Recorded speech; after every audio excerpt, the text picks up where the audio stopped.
Alright, thank you for tuning the channel today. Please hit that like and subscribe if you haven't done it. Today we're going to talk about truck values, right? I've got good relationships with my dealers that I purchase from and good relationships with my wholesalers that purchase from the dealers. And so I know what my values are kind of going in and going out most of the time. I'm going to start with the GMC first. I purchased this truck. I basically traded my 22 Ram Limited Mega Cab almost even for this truck. It was a 23 Denali loaded, and the reason was I needed fifth wheel prep, I needed a fifth wheel hitch. We bought a new fifth wheel camper, and my other truck had a lot of lift on it, and it had the Ram boxes, which are very difficult to work with a fifth wheel. And so, of course, I don't buy a lot of GMs, but they were what was available at the time, right? I couldn't find anything on the lot, but I did find a few GMs, and so I went ahead and said, okay, we'll make this deal. So I swapped basically even and got this GMC. I knew there was going to be some money lost in that deal at some point, but needed to get my camper home, and it was what it was, you know. And so I purchased GMC, been pretty happy with it. It drives good, it pulls good, all those things. But my plan was to purchase a new Ford Super Duty. I've been waiting on the new Super Duty to come out, the 23. And so I knew going into this year that I would rather be in a GMC that was a 23 to trade it in instead of trading in a 22 and 23. And so, because GM had the 23s out earlier, also was another reason I looked at doing that. Now, so I talked to my wholesaler yesterday, and just kind of seeing where we're at. You know, coming up, you know, we're looking at 23 around the corner. It's, you know, December. Kind of want to see what this truck's value is. I've got 7,800 miles on it. It's a 23-year model. Of course, there's no real values out for the 23s. It's basically 22s. And so I get online and I start looking at 22 GMC Denali loaded up. You know, basically this one was a 91,000 sticker. And most of you know right now on the GMs, you're going to pay sticker a little bit under, but not much. They're pretty firm on it, just like Ford is. And we'll talk about that a little bit further in the video. But so I did pretty much an even swap, got this truck, you know, landed in, this truck was a 91,000 sticker. And so I was hoping that it would hold its value a little better than it did for some reason. And I don't know, guys, if it's the supply. You're welcome to comment below on what you think. But basically, you know, GMs are more readily available. They've been building them. They've been doing a good job getting them out. And so dealers have them in inventory. And so I think that's hurting the values, because talking to my wholesaler, looking at it, you know, ran the book value on this truck yesterday. You know, we're probably somewhere between 76 and 78. Which is interesting, because if I go put in a 2022 Ford Platinum, kind of equal level, right? They're limited, they're a little bit higher. So I ran a Platinum on a Ford. It ran even my 22 Mega Cab with 10,000 miles. Those values were holding at 89 to 90,000. And so what that tells me is the GM's going to have the biggest drop if you make the purchase on it. So just wanted to prepare you for that.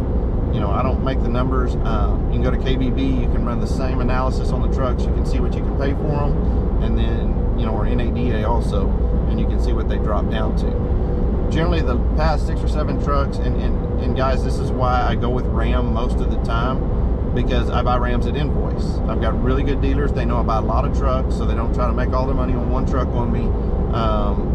I buy dealers, you know, I buy them at Invoice, and usually Invoices 8 to 10,000 below MSRP most of the time, right?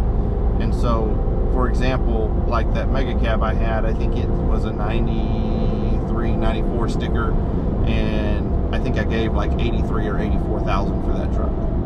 And so, you know, turn around and trading it for a $90,000 truck, I didn't, you know, it was pretty much a wash. But in the same scenario, today I can still order Rams at Invoice or below Invoice from multiple dealers. Okay, so if I'm looking at something that's a better deal for me, you know, you purchase the Ram at Invoice and it's still worth good money in a year. You know, Ford, same thing for Ford. If you have X-Plan or you have a way to get a Ford that's discounted from sticker, you can do pretty good on those. I mean, I think in order of holding its value, I'm going to put, in my opinion, now this is my opinion, I'm going to put Ford at the top, I'm going to put the Ram in second place, and I'm going to put the GM and third place. Now, my disclaimer is that I can buy the Ram a lot cheaper than I can buy the Ford. And so, in my opinion, that puts it in first place for a purchase, because you know, you get it discounted and it's still worth good money a year down the road. You know, you basically can get what you paid for it back out of it. Now, that's the date of this video. I don't know what's going to happen. I don't have the crystal ball. You know, if you know, Ram steps it up and they get a lot of inventory on the lot, or Ford gets a lot of inventory on the lot, you know, things may change. But at the time of this video, this is just kind of what I'm seeing, right? Is the GM's going to take a large hit if you purchase it and you pay sticker. So what I would recommend is, if you're going to buy a GM truck, is that you negotiate off a sticker. You're going to have to. I mean, otherwise you're going to lose a significant amount of money from what sticker is to what it's worth the minute you drive it off the lot. I don't think the other two are in that category right now. I think that Ram is making good deals on their vehicles, and they're holding that value that they make. And then I think that Ford is doing the same thing. Now, Ford, the problem I have with them is that when you go to a dealer and you try to get a discount, if you don't have X-Plan, or you're just a retail buyer out buying something, right? You know, they're 5 to 10,000 over anything, 5 to 10 over MSRP on what's on the lot. If you put an order in, and that's mostly what I'm talking about, is ordering these trucks, guys, not stuff that's on the lot, right? Because you're going to pay 5 to 10 over for anything that's sitting right now, basically. You might be able to negotiate MSRP, but that's probably the best you're going to do. So basically, all this is about orders. So, you know, the Ford right now, Ford is at, it is what it is on the sticker, you know, and that's even me having multiple dealers that I deal with. I've got a little bit of a deal worked on it, but it's not much. It's very slim. And so how that Ford's going to hold its value is, you know, I think depending on what your trim level is, you know, they're building XLs, XLTs in job 1, which is starting January 1st, or the week of January 1. And then they're not going to start building the King Ranches. Even the King Ranch, the Platinums, and the Limiteds weren't supposed to start job 2 until probably around March or April. Now they're saying they've taken the Lariat Ultimates, like the high level Lariats that you had, and they're moving a bunch of those to job 2. And so that's going to affect, I think that those trucks will hold their value longer, because they're going to be even more rare, because, you know, Ford had their order banks closed for a long time. So now you've got these 23s, they've got a big stack to make of them, and I don't think you're going to see a lot of inventory selling the lots, because I think most of them are going to be sold orders. It's just kind of like what you run into now. You drive on a Ford lot, there might be 1 or 2 Super Duties on the lot, but they're 10 over.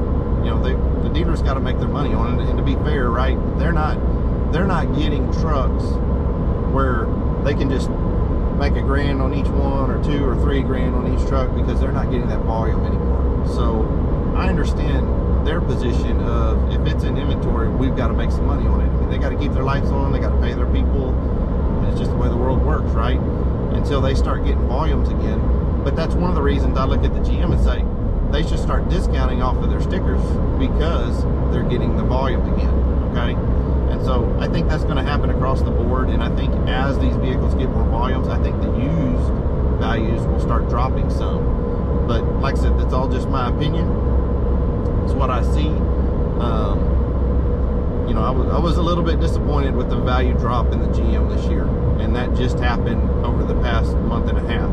And so, and KBB runs that off of market, and they run that off of what's running through the auction. You know, what were the last 4 or 5 trucks that go through the auction? It checks those numbers with the exact level of trim and all those things, and you kind of, it does a comparison, right? What the market's bringing for the wholesale market anyway.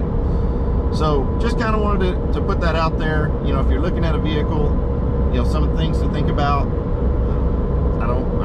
I'm not a professional. I don't have all the answers, but it's what I'm seeing, and talking to my wholesalers, just trying to gather that information. You know, if you're looking to buy a vehicle, I've got some pretty good contacts at most of these dealers, whether it's GM, Ford, or Ram, and you're in the Victoria, Texas, Tomball, Texas area, shoot me a message or make a comment below, and I'll shoot you a contact that you can get a hold of. I've got some pretty good guys I work with, and they make some pretty good deals, and they're reasonable with what the market's doing. So anyway, guys, I'd like to thank you for watching the video. Please hit that like and subscribe if you get get a second. It really helps the channel. And we'll catch you on the next video.